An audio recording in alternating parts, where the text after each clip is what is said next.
Welcome to Negotiating Happiness, the show that helps you find happiness, success, and balance in your work and life. I'm Adriana, your host for this journey into entrepreneurship and personal growth. We're broadcasting live on 107.7 and 105.3 FM in New Orleans as part of the United Public Radio Network. We explore the latest strategies, insights, and stories from successful entrepreneurs and experts. From managing stress to building a thriving business, we've got you covered.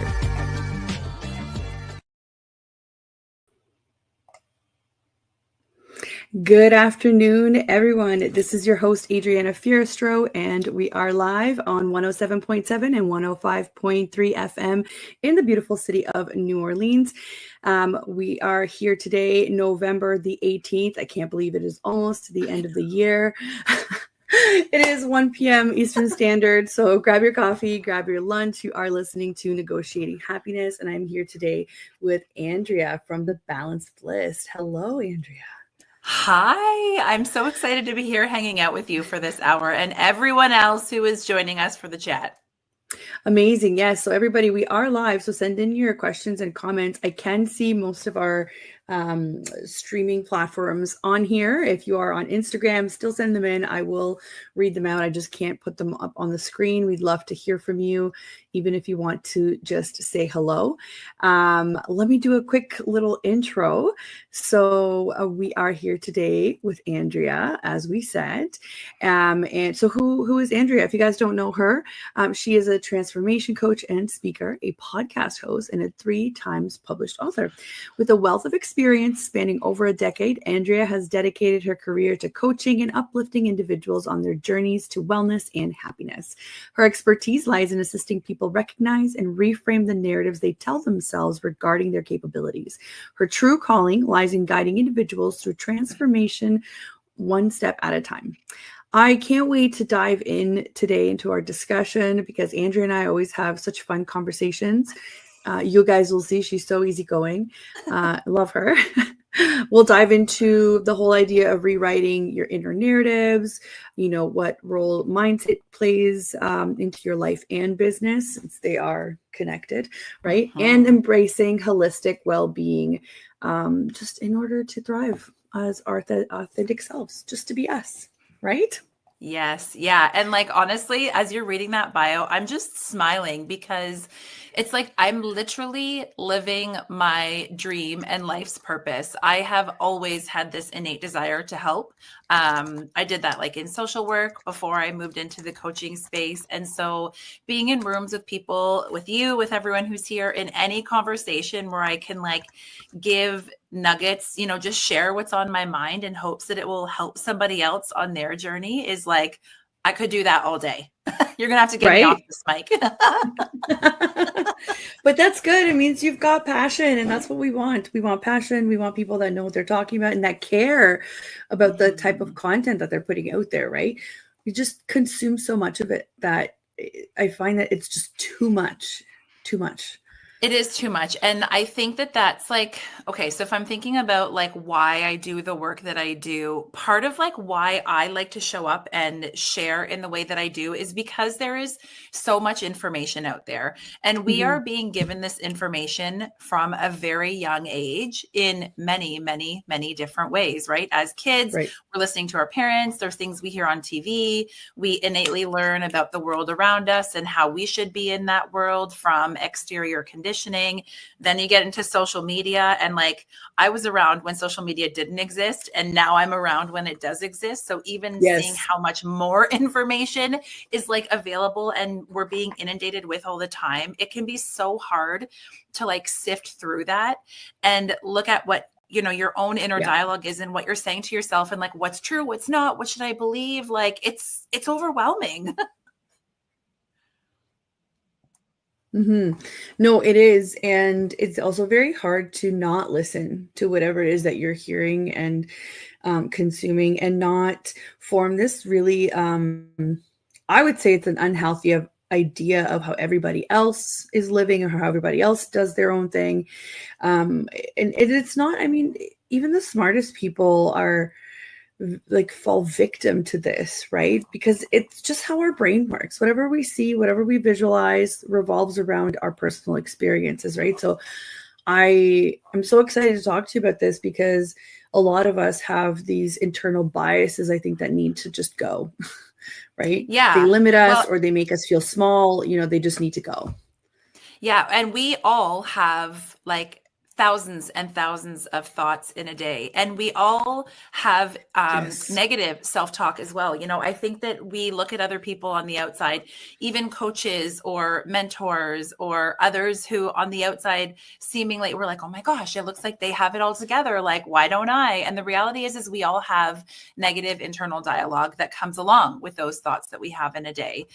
But what is Yeah. helpful and what I've found really helpful, and also teach other people about, is that like we have the choice as to whether or not we believe all of those thoughts that we have. And just because they're a Mm-hmm. thought that we have doesn't mean that it's true, or doesn't mean that it is an actual accurate representation of who we are or what we're capable of or what we can achieve. And Right. it doesn't mean that we can't change that thought. I often make a joke that, like, I think it's like a sappy, cheesy author joke that I like to make. It's that like we are the author of our own stories. And if we don't Right. like the manuscript, the chapters, the inner, like the dialogue in those chapters, we get to choose to change it. Not that it's Yeah. an easy thing to do, like by any stretch, but through consistent repetition, we can start to create those shifts and those changes that we want to see. But it's always a conscious choice. Right.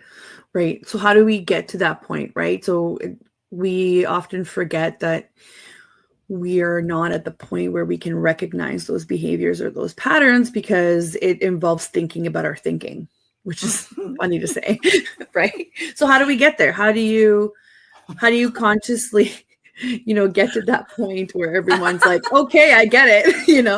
I say, oh my gosh, because like there's so many like micro steps to get there, right? Yes. But it's Yeah. like if I want to, okay, so if somebody who's listening and is like, oh, I've never thought before that, the thoughts that I'm having are a reflection of the world around me, or I've never really like taken time to be like, okay, I can start to change and shift that inner dialogue. I think the first step really is like that awareness piece, like you said, like being aware of our thinking, because it's really easy for us. Our society is so busy. There's so many things going on. We're wearing so many hats, especially like if you're in business for yourself, you're wearing even more hats because you're like being all of the hats just in the business. And then you also have to do the world outside the business. And so it's really easy for us to stop, or to forget to stop, to take a minute to like listen to the thoughts that we're having and Yeah. take a moment to be like, oh, is that doesn't feel good, or that doesn't make me feel good, or whatever it is. So I would say like awareness is literally the first part, just taking some time to like stop and eavesdrop on like what your regular thoughts are. Because Right. once you know what they are, once you have an understanding of the things that like keep coming up, it's like, maybe every time you try to, I'm just going to use this as an example because it pops into my head. Every time you try and go on stories and do like some sort of story about your business, or like talk about what you're doing or whatever it is, Yeah. every time you decide like, oh, I think I need to do a story today, or I'd like to, you have Mm-hmm. this voice inside of you that's like, oh, you're not going to know what to say. You're going to fumble when you get up there. Right. Like all of these sorts of things. You can't do that. Nobody wants to hear what you have to say. Nobody wants to see you. Like, who cares about that stuff? If those Right. thoughts are regularly coming up and you're not aware of them, then they're going to keep holding you back from doing that live, or launching that new thing, or going out onto that new business venture, or asking for what you need in your life, like all of these different things. And so when Yeah. you can start to create some awareness and just some listening, it's a tool I give my clients. It's literally eavesdrop on your thoughts. Spend a week being like, okay, what are the things that are coming up consistently? Because then you can start to identify what those are and work through them even more, so that you can start to shift those thoughts that really aren't serving your mindset in your business and your personal life. Right. Right. So I guess tell us a little bit about how you work with people one-on-one so that we can understand the process a little bit. And because sometimes, and myself included, it's not that I can't do things on my own, but I need accountability. I need to be able to put in the time and then have somebody follow up with me, right? That's important because I always have the best of intentions, but we Mhm. don't always follow through, right? Yeah.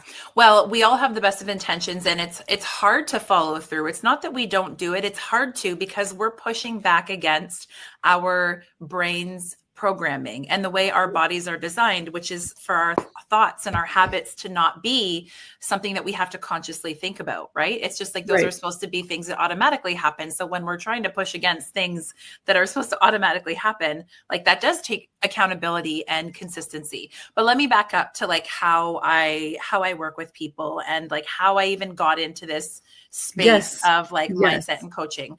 So like I said, I've always had this like innate desire within me to help people. And when I graduated high school, I went to college for a social worker equivalent type of diploma.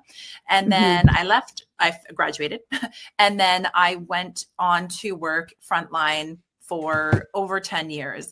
I worked with kids who were in the foster care system. I worked with adults who were experiencing like a mental health crisis. I worked in like more long-term kind of, well, in crisis work, but for a long-term period at an agency, like a charity. And I always just helped people work on their situation and kind of move through some sort of like goal that they needed to action in the social work space. And I did that for a long time. And then I got pregnant. And when I went back to work, I was like, oh, I kind of was on my own growth and wellness journey throughout that time as well. And Mm-hmm. I felt really called to, I was learning things about myself that I was like, I wonder how many people know this kind of information, or how many people take the time to like explore this and do this work. And so I started kind of just like coaching women in the movement space. It was like I was on a movement journey. I was coaching other women. And then I was like, I really enjoy this too. And so Mm-hmm. then I got a coaching certification to kind of complement my social services certification. And so with those two things together, now the work that I do is primarily with women, though I do support men, especially in workshop type environments when I'm going into places and speaking with teams and that sort of thing. But I Yeah. really help people understand the power, because this was always a common thread, even for myself on my own journey. The power of your thoughts and what you believe, and how those infiltrate every part of your life, have everything to do with how happy you feel, how successful you feel, how Yes. well you feel, both in your personal life and also your business, right? Like your business can only grow as much as you have grown as Yes. an individual. And so I'm just so passionate about having these conversations. I do it like through one-on-one coaching. I do it through events, which you've been to. You've been to an event that I Yes. hosted recently, through events and through workshops and seminars. I have a free workshop coming up at the end of this year that I'll share a little bit later. Through co-author projects where women share their stories, and then in retreat settings. So it's like taking you out of your everyday so that you can focus on all of these parts that as a species, I think, or as a humans, we don't spend enough time pouring into. I know that sounds weird, but like as a whole, Right. we don't spend enough time pouring into all of these other parts that really keep us feeling as balanced and well and happy as we want to feel. I think everybody, like in the comments, you can let us know, like, do you want to feel happier? Like if somebody said, do you want to be happier? I think everyone would answer yes. And there's so many things that go into that equation. And so I just Yeah. love being the guide to supporting people on understanding all of those parts of themselves and helping them to get to a place where they feel confident enough to continue to do that work on their own. That's amazing. And I always love hearing about people's journey and how they started into all of this. And I love hearing how it kind of, went from your own inner work, right? And that's where it kind of stemmed out of, and you wanted to help people. Is there anything from the entrepreneurial side that you would do differently? So while we Hmm. know that the work that you do is super important and everybody needs it at some point or another, I don't care who you are, I don't care how, how smart or how developed you are, at some point or another, everybody needs to address these kinds of things. But on the business side, is there anything that you would have done differently that where maybe it would have changed the trajectory of where you were going? We like to talk about the good and the bad here. So if there's anything you Yeah. want to share, go ahead. Well, it's funny because I don't know that it's necessarily like a bad thing, but I just think that it's possible that my business would look a little bit differently if I had more business knowledge before I like Mhm. went out into the world, because I am, if you can't tell, I'm very passion driven. And so I had a huge passion for doing this work before I ever really like understood the ins and outs of running a business. And I think that a lot of entrepreneurs can probably connect with this. Is it's like you get into it and then it's like you have to figure it out along the way, because like you don't know what you don't know and you don't know what you Right. need to know Right. when you get in there. And so, I launched my business, and I'm going to like my business in 2018. And I'm using air quotes because at that time I was like, I don't even know what I want it to look like. Like, do I want to make packages? How do I launch? How do I talk about what I'm doing? Like, what's the right way to do it? Like, I thought I just said I'm a coach and everyone comes running. Like, is that not how it works? Um, and so I wish that I had somebody that could have supported me like on the business development side on how to market a service-based business, I guess. Right. But I Right. think that like also my business has kind of evolved in the way that it needed to, and I built my own confidence along that way. Like I was nowhere near as confident in speaking about the things that I speak about now, or even coming on a radio show and sharing. Like I didn't have that same comfort level if I hadn't gone through all the other experiences that I did as I was building my business.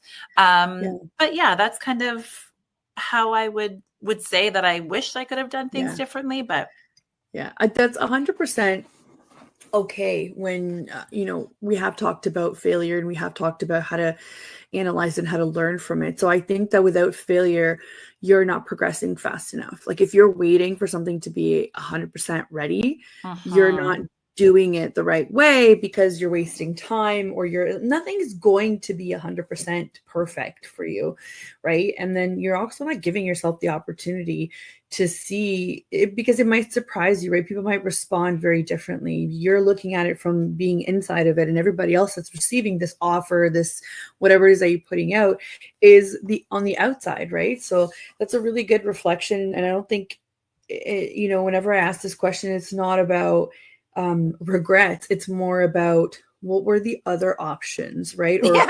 how could it have, evolved in a different way? Because obviously it's evolved quite well. It's just this is your experience. Somebody else might be on a different path, and that's okay too, right? So Well, and to I speak love to it. like what you mentioned about, like people not taking action on things until they feel like it's perfect or until they feel like they're ready. In my first book called You Actually Can Do This, Achieving a Healthy Lifestyle in Spite of Yourself, I launched in 2020, which was a hard time to launch a book, let me tell you. No book launch parties were happening at Yep. that time. But Yeah. there's a strategy that I often like to refer to, and it's called the 4 C's of confidence. And it's not my strategy. It was coined by, I think his name is Dan Sullivan. Anyway, shout out Dan. But it's really interesting because we all are like, I want to feel like I can do that thing really well before I do that thing. And this strategy actually says that the confidence that you're Right. looking for to do the thing doesn't come until you have built confidence in doing the thing. And the only way you can do that is by actually like doing it, scared, unsure. And so these 4 C's to confidence, the first C is you Yes. have to have the commitment to do it. You have to be committed. You have to be like, okay, this is what I'm doing. Then you have to have the courage that goes along with that, of like doing it scared, doing it unsure, being okay with tripping up or, failing, you all failures are an opportunity for learning. And then you have to like do the actual thing, right? You have to like build the capacity to Right. doing that thing through committing to it and through having courage. And then once you do all those 3 C's, then the 4th C comes, which is the confidence that we're looking for to do the thing in the first place. And there's so many beautiful things that happen when you do it scared, and when you do it with courage, and when you step outside of your comfort zone and do things that make you feel scared and unsure. You learn incredible things about yourself. You give yourself this like, you give yourself evidence, going back to like that eavesdropping on your own thoughts and like changing that inner narrative that you have. The only way to change those thoughts is to give yourself evidence of a belief otherwise. And you can only give yourself evidence if you're actually doing things to create that evidence. You know what I mean? And so it's, Right. Yeah. we have to do it scared. We have to do it unsure. We have to do it if it's uncomfortable. But that's also living, you know, that's how you grow and evolve as a human, which is, I've learned to be like a really, it's living. That's what I'll say. It's living. Yeah. For anybody that's watching, I just went on Amazon to find Andrea's book, because who doesn't need, you know, a refresher of how to get that confidence. And it's wild just how much confidence affects everything in our life. I love that. So you guys can probably find it on Amazon. I did paste the link in of the comments as well. But you said you had a couple of them, right? Well, here you go. We're browsing Amazon together. Yes. That's what we're doing right now. This is you had a my couple first of them. book. Hold on. Let's see. Yeah. So that one. And then these are just, so in sharing about what I did with people, you know, so I coach one-on-one, but I also have like these community mentorship co-author spaces where, I mean, if you want to grow on a personal level exponentially really quickly, share your story in a chapter in a book and see how much you grow throughout that process. I started the Body Bliss trilogy in 2021. And in each of those books, there's 15 women in the first one, 8 in the second, 9 in the third. And do you remember reading like Chicken Soup for the Soul books as like a teenager? Yes. So these are similar to Chicken Soup. They're anthologies. Each chapter is a different woman sharing their story. Yeah. And so that's what these Body Bliss books are. And then launching next month, actually, I have a copy with me fresh off the press. It's not even available yet, but the Empowered book project is launching. I know, here it is. It actually matches the branding of the show. Show it to us very well. Oh, look, it does. Empowered. Yeah, so there's, look at all these beautiful 15 women who are in this book. And so book 1 is launching in December, and then we're actually onboarding authors for book 2. Any woman that has a story of resilience, overcoming, whatever it is, if you've been through something hard and you want to share about it, that's where these happen. So every time I launch one of these books, I write something in it as well. And I'm in the process of writing a second book because I keep learning and keep growing. But I actually need to finish that one. Yes. So funny how that works to entrepreneurs and starting 1,000 projects, right? I'm going to pop Andrea's Instagram in the comments as well, so that you guys can just go from there, so that you can get her it's at the.balance.bliss, just as you can see it on the screen as well. Andrea's very active on Instagram if you wanted to get in contact in there and just to see kind of what she's up for. I have to say, so I met Andrea, I think it was one of the High Vibe Women brunches, and in the summer. That's how we connected. And that we had Christina on the show as well. We haven't had Maria yet, but that's the group that I'm talking about. If you know, or if you're from the KW area, KW is in Ontario, Canada. I know we've got some listeners that are in the States. Hello, everybody. And also come say hi. Thank you to, we had True Bloom on Instagram that said hi. I know that Brittany was watching, and so was Leaders Lounge and LDV Co. I love you guys. And Melissa tuned in as well. Thank you. Just wrapping up all the hellos. But then I went to one of Andrea's events. And can you remind me what it was? What was it? Was it called? The Bloom? Yes. Yeah, The the Bloom Bloom Social. Social. Yes. Which Yes. are okay, so let me total sidebar here. So Yes. in this, like, I want to change the narrative for women. I want to help them to grow and evolve. I have 3 really incredible friends who are also committed to doing the same. And so about a year and a half ago, maybe 2 years now, we connected. I won't go into the whole story, but we were just like, we need to bring more rooms and conversations about growth, about authenticity, using your voice, being in rooms with women who are not just talking about the weather and like how many kids they have and how frustrating it is. Like, I mean, we talk about those things too, but it's about beyond more than that, being seen and heard and safe. And so we had a massive over 100 women event back in March of this year. And then we are now hosting smaller kind of social events that are in the evening, each one different themed. So this last one was, you know, we all vulnerably shared hard things that we've experienced and the lessons we learned from them. In February, we're having another one. The theme around that is going to be relationships, both with yourself and also with those in your life. Because which I've bought a ticket for already. So yeah, go to the did. website. Yeah, I did. It's already on the website. Yes. Sorry, I had to mention. That's okay. But it's just like, there's so many, and you kind of said this earlier, you know, there's so many different things that make up who we are as humans. And there's so many areas of ourselves that deserve attention and focus.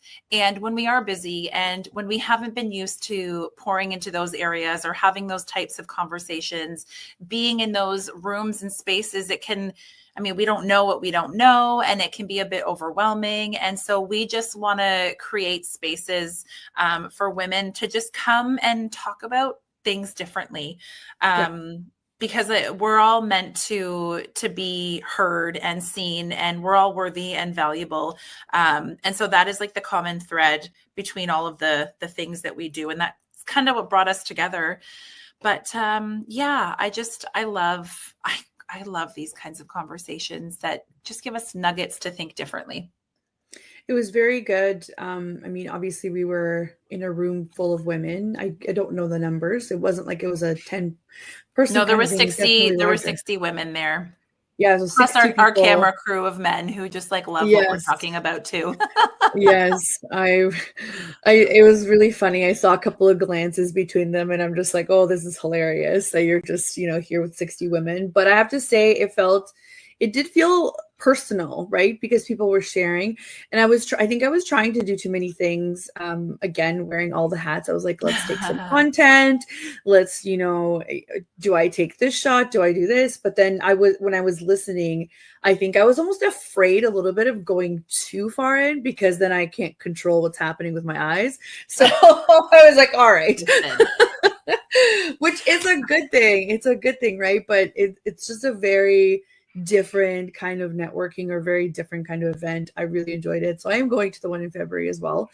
I did get my ticket. So if anybody's in the KW area, I highly recommend. And also, I don't know, everything was super tasty, and it was beautiful. Everybody was great. All the hosts were chatting with everybody. So it wasn't like your usual stuffy networking, like, oh no, I'm watching the clock when I can leave kind of. We don't do stuffy. We don't do stuffy. Snuggly, I love it. Oh my gosh. Yeah. So well, yeah, I think it's just because we're not really used to that. Like, it feels very, you know, when you said that you didn't want to go too deep because you were worried about what would be happening with your eyes, I laughed because I am a very sensitive, emotional, really feel everything very deeply type of person. And for a long time, and I could cry on a dime. I was doing a live this morning, reading a chapter from my book, and I was like tearing up while I was doing it.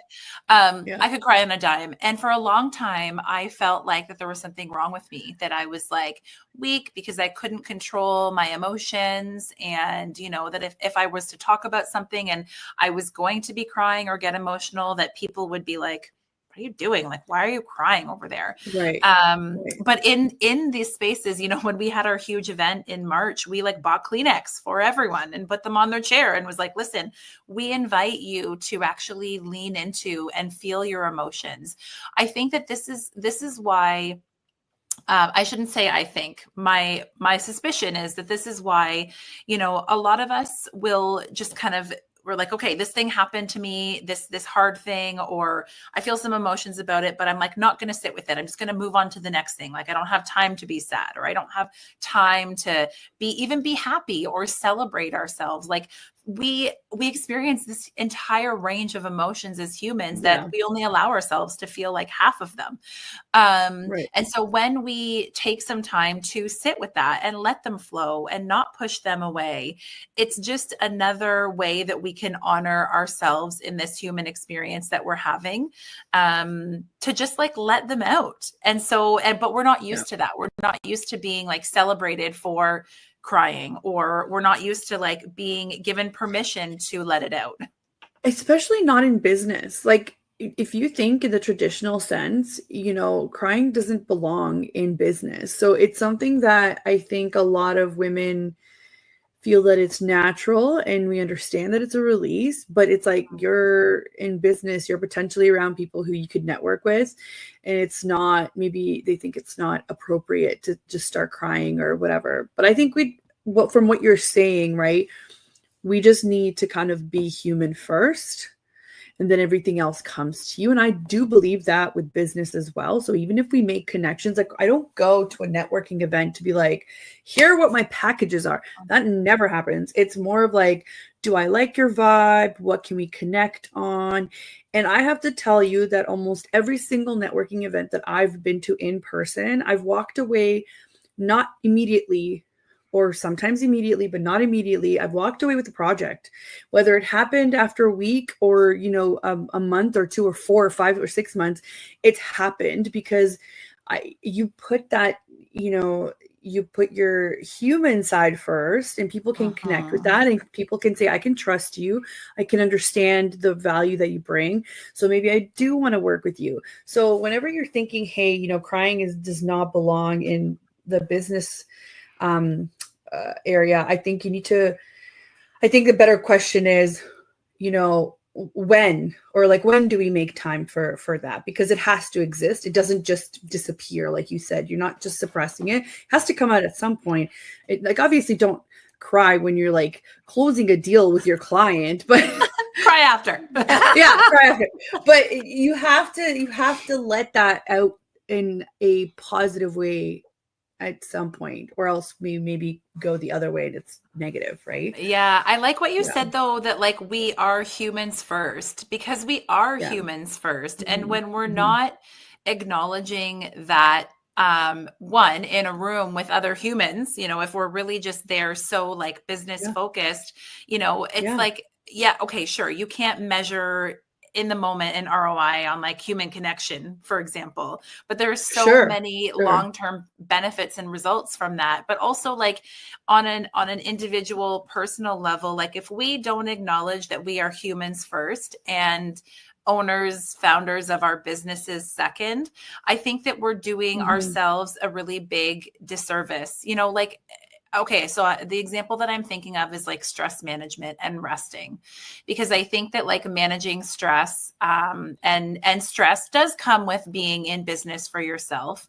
and Yeah. also resting, or I guess not resting, also can come along with having a business and wearing all of the hats, and you know, doing things to prioritize managing the stress that we hold, that we carry, you know, listening to our bodies, maybe physically when they're sore and they're tense, or we have headaches, or, you Yeah. know, we're feeling it maybe like when we're really irritable, like not listening to those cues and also not resting are not going to create the space for us to have a really thriving business and personal life that we all want to have. And so Right. taking the time to, once a week or once a month, carving out time to go for a walk outside, or Mhm, like mhm. carving out time for that massage or that lunch with a friend that you really enjoy, or making sure that you're shutting your laptop early, or not working until all hours of the night. Like all of these things, while they don't have a direct correlation to like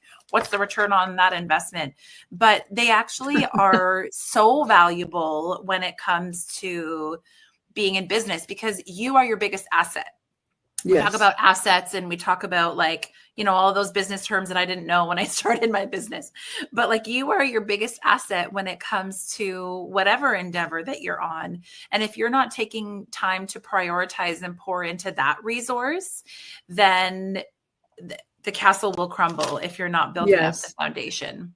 Yes. So before we go on here, we've passed the halfway mark, but I wanted to make comments about what you said because it kind of fits into what Suzanne is saying, the Instagram comment, the True Bloom that I posted Mm. here.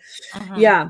So for those of you that are just tuning in, I'm your host, Adriana Fierstro, and you are listening to Negotiating Happiness. And we are live on the United Public Radio Network and UFO Paranormal Radio Network on 105.3 and 107.7 FM in New Orleans. And I am here with Andrea from the Balance Bliss, and we are talking about everything to do with mindset, rewriting inner narratives, and we're just answering comments that we have here. So one of our comments came from Instagram. It's the only way I can post these comments, I guess, from Instagram's not very, doesn't connect with our platform here, but that's okay. So Susanna Truro Bloom said, I think we become too obsessed with living for work rather than working to live. And that ties in perfectly to what you're saying about how we are just on autopilot, right? And stress comes into it, and what you're supposed to do and what you're not supposed to do, and us figuring out that we are our most valuable asset. I say that, and also time, right? So it's not money, it's not anything that money can really buy you because you can't get time back, right? So what does that mean? That means that you should probably invest the most time in you. You are, Yeah. as your most valuable asset. So that kind of went really well with that. We are working to, I guess, we're living to work instead of working to live. And I have to say that sometimes it is hard for people to take the time to take that massage or go to that brunch, because people just are not all set up to do that.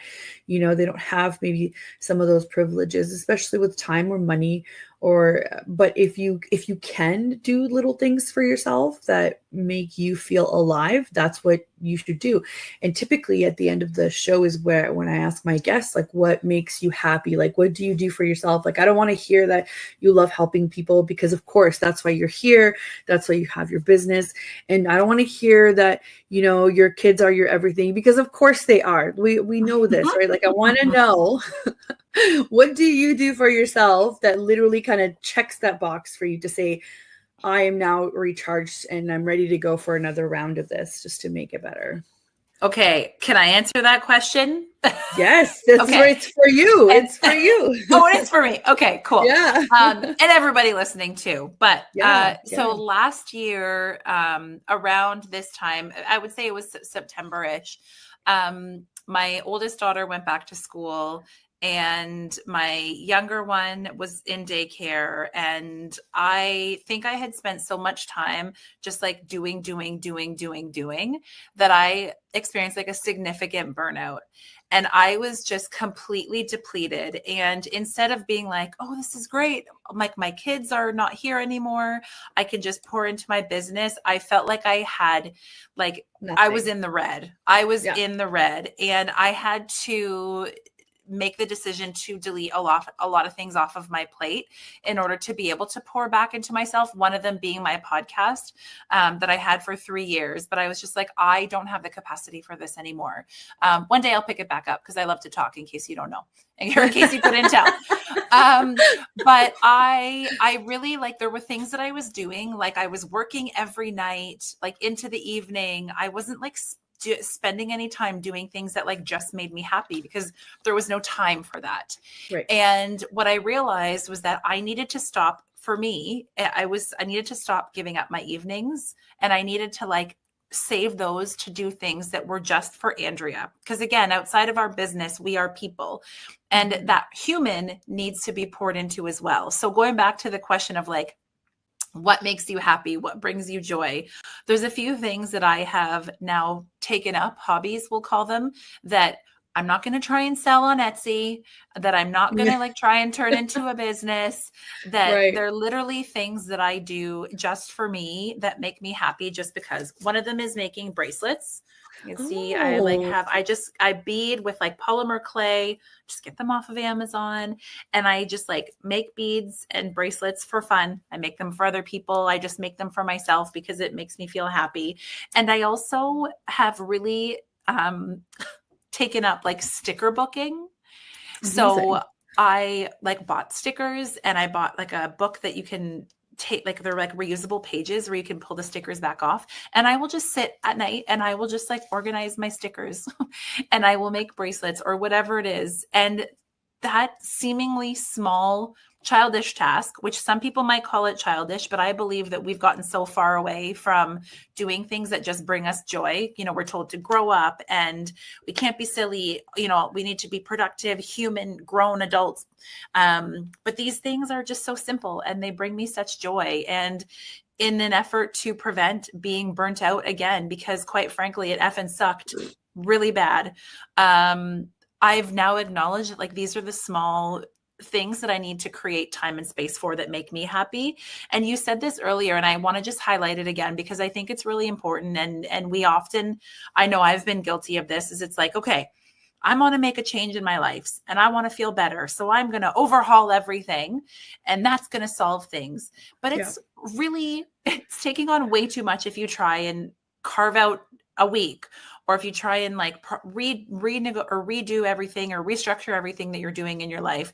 But if you can like take 10 minutes here, if you haven't been taking any time, or like an afternoon here or whatever here, or pre-plan for like some bigger, you know, time we're going to go away and take care of yourself. Like it doesn't have to be huge things. It can be small things, but those small things, they add up over time and they're all important.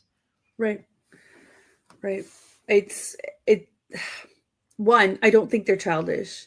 I think people need to start looking at as we have to use our brain in different ways. So especially for people who are entrepreneurial minded, business minded, we use our brain in a very specific way, 8, 10, 12 hours a day. Yeah. That when you say you need a break, sometimes it's not a break where you just do nothing. It's a break where you use a different part of your brain to kind of leave that one area, go to another. It's been proven that it's very helpful. So I don't think it's childish. I think that's amazing. I used to paint and I find myself now not having time to do that. And it used to bring me so much joy, but in the sense of I could get lost into it. It's almost like my brain would just shut off and I would just do my thing. I miss that feeling. So I completely understand. And also for somebody who's in the service industry, doing something with your hands is also a different way of, thinking and doing and occupying your time and challenging your brain, right? Whereas a lot of people have jobs where they do a lot of things, they have entire careers based on doing things with their hands. That's not typically us. We type or we speak, we think of things. So doing things with your hands is so beneficial. So no, I don't want you to minimize it that way, because I think it's really important that these are the little things. And this is what people want to know about some of us, especially when they want to work with you. I think I was talking to a client last week, and I mean, I said it. I'm so far away from like what the corporate world would think is appropriate. But at the beginning, I really had a problem with that. Like all my emails sounded very corporate because I was in corporate. But I'm very far away from that now. And I'm actually really proud of it. So I was saying to my client, I was like, I'm having people over for my birthday on Saturday. And hey, my best friend is doing this. And I have a friend that's, doing this. And oh, by the way, one of them is Maltese. I know you're Maltese. And we just kind of, we connected on a different way that I wouldn't typically talk to, in a corporate situation. And so funny. I mean, that client, he's amazing. He's an amazing human, amazing client. It just, we were able to connect in a different way. People that work with you one-on-one and for a long time, they want to get to know you that way. They want to know who they're spending a lot of time with, or money, or who they're investing in, or who they're supporting. So this is why I ask questions like this too, because I want to get to know people on that level. Right. Well, and I love that you highlighted the whole, like, the corporate mindset and that belief. Like, I feel like for a long time, and this goes back to like the conditioning that we've gotten in society. Like, I think we've associated a certain persona and qualities with like successful or like professional or whatever it is. And it's like, if anyone operates outside of that for a long time, it's like, oh, well, that person must not be intelligent enough, or must not be somebody that you can trust, or like, it's like we took that personal connection and touch out of it. But like, again, we're still humans underneath everything that we do. And we're also humans who are hardwired for connection and belonging, and feeling like we can connect with other people and feel heard. And like, all of us want to be accepted. All of us want to feel like we're a part of something, and like people like us. Anybody who tries to say to you, like, I don't care if anybody likes me, I don't believe that for 1 second, because it is an innate desire that we all have. Right. And so to operate in a more human connection type of way, to say that that's not professional, is foolish. And I think that there is definitely a shift happening. Maybe you're noticing it too, that it's like, oh, let's bring the person back into the profession, and we can be fun and laugh. God forbid we laugh, and also be productive and effective and millionaires and whatever it is at the same time. Yeah. But it also, I think it's one, I agree, completely agree. Two, I think the whole corporate idea of what you should do or how you should be is connected to restraint. So if you don't have the restraint to keep the personal stuff out, or if you don't have the restraint not to make that inappropriate comment or what would be considered inappropriate, right? It's all subjective. It's it's about restraint, and it's about, oh, maybe not that you're not intelligent, but maybe you don't have the restraint to do this. And that's how men do business, right? Like that's how they understand each other, and that's okay, because obviously there's no doubt about it that we are different in a lot of the ways that we do say, think, especially in business. And it's funny because at no point do I walk into a room and all of a sudden I'm only a businesswoman. I'm still a mom, always, because if that phone rings, I'm still a mom. I still have to go and deal with whatever it is. And I'm not saying that men don't deal with that, but historically and typically, maybe you have somebody else that you default that need to be, you're still a dad, but you can say, oh, hold on, I have to call my wife, my partner, my girlfriend, my whoever, my mom, my, their nana, to go deal with this type of a thing. It's more, I guess, historically accurate or whatever. Not everybody has the same situation. I get that. Trying not to like offend anybody. But when I go places, it's like, oh, no, I'm that person.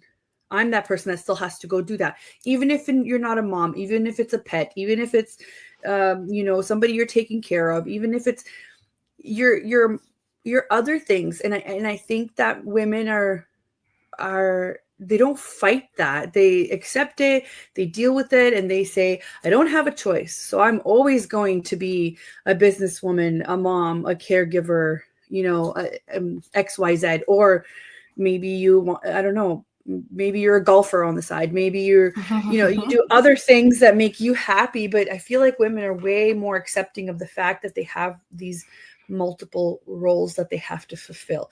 Do I think that men aren't? No, of course, there are some that are. Yeah. Do I think that they would benefit sometimes from learning that it's okay to be that? I think they would, because I feel like men too, they go through suppressing a lot of emotions. And I see this with my own family, right? It's not that they're not smart or that they're not, absolutely not. Like I have, I'm blessed. We have educated people in more than just institutional education, right? In my family, and I can see them like, the difference between this, but you struggle with this mentally too. And it's, I think, oftentimes because you're supposed to be the man, you're supposed to be the provider, blah blah blah, and that's your entire role. Whereas with women, it's like, no, you're supposed to be what everybody needs you to be.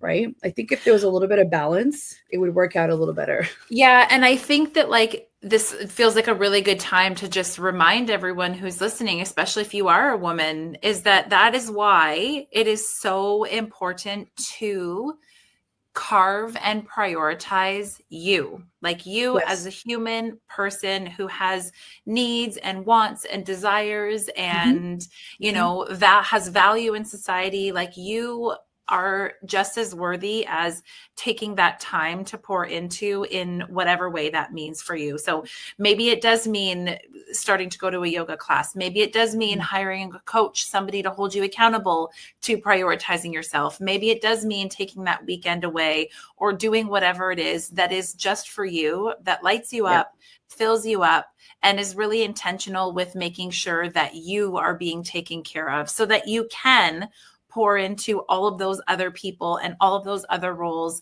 that you have.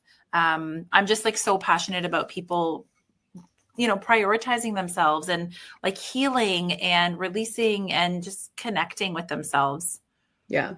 So speaking of connecting, I did take a look through our sneak peeks there. Tell us a little bit about the retreat that you've got planned. Oh, yes. So in April 2025, so it's actually 4 months away, which is bananas, for 4 days, and it's 5 nights because I want to make sure everyone has a day to get there and get settled. April 13th to 15th to 18th, I'm having a women's retreat in Punta Cana. So this is both for entrepreneurs. As if you're an entrepreneur, it can be a business write-off because it is coaching and personal growth. But also just for women who are wanting to reconnect with themselves, spend some time taking a vacation, whichever one wants, but with intention. So it's 4 days long. Each day has a different theme of reconnecting with yourself, refreshing, letting go of some stuff that we're all holding on to stuff, releasing some of that stuff, connecting with the other women. And it is in a sunny tropical environment. We're going to the Malia, Punta Cana Beach Wellness in Punta Cana, obviously. It's a beautiful, wellness-focused, all-inclusive resort. So everything, all you have to do is say yes to the retreat and everything else is taken care of for you, because that's what it's meant to be, is that like opportunity to pour back into yourself in a really wellness-focused way. Yes, that's amazing. Highly recommend if you've got the time and the budget, because it's almost like I've ran a retreat before, not in a very sunny location, but we had a very nice location in Ontario on a lake. And even that, I think it was the perfect blend of, some time for yourself, but also you're doing some things that are, for development. And if you are a type A personality, that stuff kind of sometimes goes in hand, and your brain can be all filled with dopamine to be like, I am being so productive, but also I am lounging on a chair for, an hour here, an hour there. This is also something that could be categorized as one of those things that you do for yourself, right? And for your business. It was really important for me to balance those two things of like having time just to like integrate, be quiet with yourself, enjoy the scenery around you. But also, if you think about, if you listen to a show like this, or you have a podcast that you listen to, or something that, an event that you go to that you enjoy, and you get nuggets from that, think about how much that change can be catapulted when you take yourself out of your life for 4 days and have like intentional time, how much clarity can come in areas of your life that you didn't even realize you could get clarity from by just removing yourself when you're journaling and spending that intentional time. So I recommend it for anyone. There's only 7 spots left. It's a pretty intimate group. I'm taking 10 women, and that's it. So yeah, if that's of interest, it's a great way to invest in yourself and in turn in your business next year in 4 months. I know. So I've pasted the link in all of our locations here. You guys will find it, or you can go to balancebliss.blog/retreat. And you guys can get some of the information there. There's just so much that we can do. Including, I guess I should ask you, so if, let's say we're running on 0, like you were running on this summer, and I can relate, for me, it was December of last year. I just let my calendar run wild, and I regretted it because I think I had 3 days off the whole month. And I had nothing. As soon as January rolled around, when you're supposed to hustle to kind of get everything back running, I was just like done. So if you were running on 0 and you needed to start something today that is very doable and reasonable and, I guess accessible to everybody, what is it that you would tell somebody to start doing? I would encourage them to, so if you want to do it today, take some time, literally sit down and just think about maybe not in your life, because that's a really big thing to think about, but even in the last week, what has felt heavy and what has felt light in terms of the priorities that you have, the expectations that are on you, what feels heavy and what feels light. And if there are things that feel light, great, keep doing those. I mean, metaphorically on a spiritual level, right? Not like physically. And so the things that feel light, keep doing those things. Make sure that you have space in your calendar for the things that feel light. For the things that feel heavy, are those heavy things that you have to keep continuing to do? Or can you release some of those things that feel heavy? And if there are things that feel heavy that you can't release, then doing the light things is even more important, because then you can start to make sure that you have enough in you to be able to do those heavy things when they're balanced with the light. Yeah. Okay. That's amazing advice. And it's something that you can just do right now. Well, as we get off, we can do that. Well, we're 3 minutes away, which is wild because I feel like this just flew on by. There is actually one more thing that I want to mention too. I kind of said this earlier on, and then I said, I'll circle back to it, and I never did. But on Sunday, December the 29th, I'm hosting a free online workshop. It's an hour, and it's going to just be that opportunity for pause, and especially leading into the new year. It's going to give you some time to reflect on all of these different components that make up who we are. We're going to do a little bit of a rating, like how am I doing in each of these areas, and then do a little bit of action setting on what we can do to pour back into ourselves a little bit. And if you go to Instagram, you can register for that free workshop through the link in my bio.